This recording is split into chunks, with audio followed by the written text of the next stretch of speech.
दोस्तों करते हैं संतान सप्तमी व्रत कथा। हिंदू धर्म ग्रंथों के अनुसार एक बार भगवान श्री कृष्ण ने युधिष्ठिर को संतान सप्तमी के व्रत की कथा सुनाते हुए कहा कि यह व्रत योग्य संतान प्रदान करने वाला, उसकी रक्षा करने वाला, उसके दुखों का नाश करने वाला है।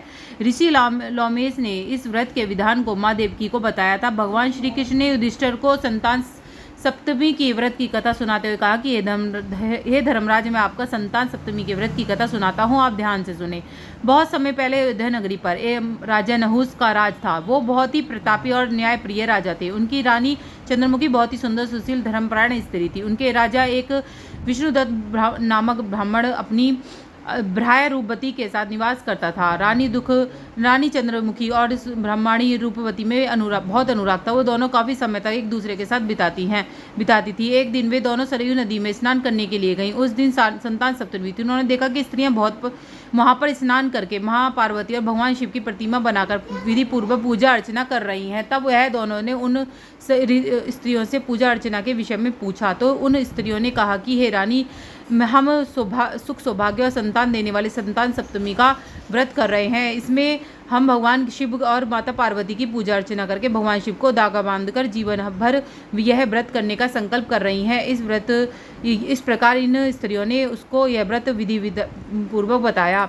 उन स्त्रियों ने उस संतान देने वाले व्रत के विषय में जानकर उन दोनों ने भगवान शिव को धागा बांधकर जीवन भर इस व्रत को करने का संकल्प लिया, परंतु दुर्भाग्यवश दोनों ही संकल्पित व्रत करना भूल गईं। परिणाम स्वरूप मरने के बाद उन्हें कुयोनियों को जन्म लेना पड़ा। उन विभिन्न योनियों में से दुख भोगकर एक बार फिर वह उन्हें मनुष्य योनि में प्राप्त हुई। इस जन्म में रानी चंद्रमुखी ने राजकुमारी ईश्वरी के रूप में जन्म लिया और उनका विवाह मथुरा के राजा पृथ्वीनाथ के साथ हुआ। ब्राह्मणी रूपवती ने भूषणा के रूप में एक ब्राह्मण परिवार में जन्म लिया। उसका विवाह मथुरा के राजा पुरोहित अग्निमुखी से हुआ था। पूर्व जन्म की भी भांति इस जन्म में भी वे दोनों प्रेम करते थे। पूर्व जन्म में संकल्पित व्रत न करने के कारण इस जन्म में भी रानी को संतान सुख प्राप्त नहीं हो सका। उसने एक मुकुबधिर बालक को जन्म दिया, वो भी अल्पायु में ही मृत्यु को प्राप्त हो गया। इस कारण वे दोनों दुखी रहने लगे। उधर सौभाग्यवंश ब्राह्मणी भूषणा को उस व्रत का स्मरण करा रहा और इस जन्म में उस व्रत का पालन किया, जिसके फलस्वरूप उसको 8 पुत्रों की प्राप्ति हुई। उसके पुत्र स्वस्थ होने के साथ साथ बहुत रूपवान गुणवान थे। जब भूषणा को अपनी सखी रानी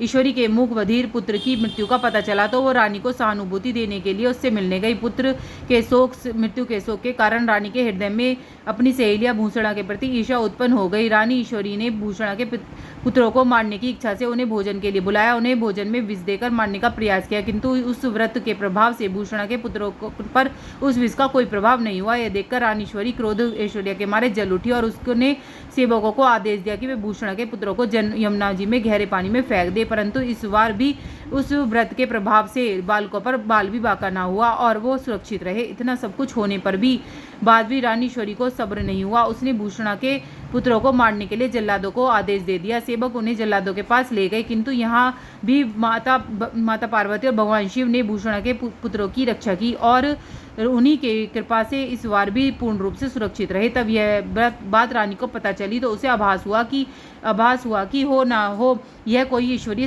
चमत्कार है। उसने भूषणा से अपनी भूल की क्षमा मांगी। रानी ने भूषणा को बताया उसने किस प्रकार से उसके पुत्रों को मारने का प्रयास किया, परंतु उसके पुत्र हर बार सुरक्षित रहे। रानी ने भूषणा से इसका कारण जानना चाहा। तब भूषणा ने रानी को पूर्व जन्म के इस व्रत का स्मरण कराया और उसे बताया कि दोनों पूर्व जन्म में सहेलियां थी। उन्होंने मुक्ताभरण का व्रत का संकल्प लिया था, परंतु वो इसको करना भूल गई, किंतु इस जन्म में मैंने इस संकल्प को पूर्ण किया, मुक्ताभरण का व्रत का पालन किया और यह सब भगवान शिव और माता पार्वती का आशीर्वाद है और उस व्रत का प्रभाव है, जिसके कारण मेरे पुत्र हर विपत्ति से सुरक्षित रहे।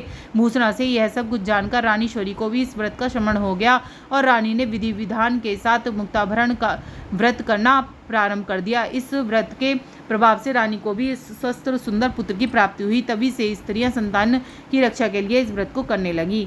सब्सक्राइब जरूर करें जो आगे वीडियो मिलती रहे।